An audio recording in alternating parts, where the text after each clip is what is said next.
किसानों के लिए घाटे का सौदा बनी खेती किसानी करना।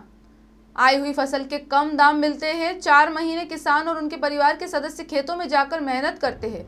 फसल आने पर कम दाम मिलते हैं। किसानों के लिए इस समय खेती करना घाटे का सौदा साबित हो रही है और किसान परेशान है। किसान अपने परिवार के सदस्यों के साथ खेतों में जाकर एक फसल के लिए करीब 4 महीने तक मेहनत करते हैं और जब वह फसल कंप्लीट होकर घरों में आती है तो उसके भाव कम हो जाते हैं और कम भाव में ना तो किसान की मेहनत मजदूरी निकल पाती है और ना घर परिवार चल पाता है।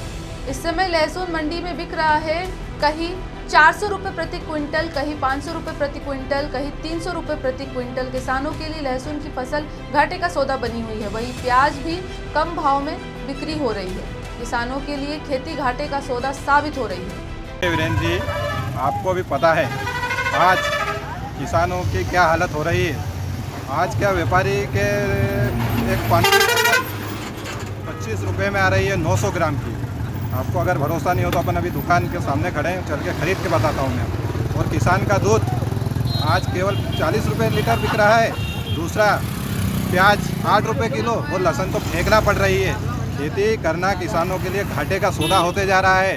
और ये सरकार किसानों की सरकार का नारा दे के आई थी कि हम किसानों की सरकार है, किसानों की आय दुगना करेंगे, लेकिन आज उनकी आय आधे से भी कम हो गई है।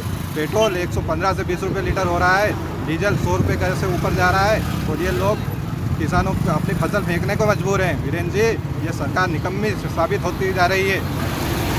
देखिए वीरेंद्र जी, हम आपसे ही पूछना चाहते हैं कि आज एक पानी की बोतल जो कि इसमें 900 ग्राम पानी आ रहा है वह 25 रुपये की बिक रही है और हमारे किसान की फसलों के दाम क्या है आपको पता है। जिस प्रकार से किसान को 4 महीने लगते हैं अपनी फसल प्याज लहसुन को पैदा करने में, कहीं दवाइयों का कहीं खर्चा हो जाता है उसमें, उसके बाद जाकर वह उसके घर में आती है, फिर वह उसको संभाल के रखता है और उसके बाद में भी आज जो स्थिति है सामने आपके 300 रुपये क्विंटल में लहसुन बिक रहा है। प्याज की हालत देखिए अब क्या हो रही है। किसान को उसकी लागत मूल्य नहीं मिल रही है, तो इसलिए हम यह विरोध प्रदर्शन कर रहे हैं और सरकार को चेताना चाहते हैं कि जिस प्रकार से आज किसान परेशान हैं उसकी परेशानी को देखें और उसको जो लागत मूल्य है वह भी नहीं मिल रहा है। तो यह किसानों का सीधा शोषण हो रहा है और हम सरकार से निवेदन करना चाहते हैं, मोदी जी से, जो माननीय मुख्यमंत्री जी से, कि जिस प्रकार से उन्होंने किसान हितैषी सरकार बताकर किसानों के वोट बटोरे हैं और आज वह स्पष्ट बहुमत से सरकार में बैठे हैं, वह केवल देन कांग्रेस की मतलब किसानों की देन है। इसलिए हम सरकार से निवेदन करते हैं कि फसलों के दाम बढ़ाए जाएं और किसानों को उनके उचित फसलों के दाम मिले, ताकि आपको विधायकों को खरीदने की जरूरत नहीं पड़ेगी, किसान आपको वोट देकर सत्ता में बिठा। उज्जैन से वीरेंद्र शर्मा की रिपोर्ट।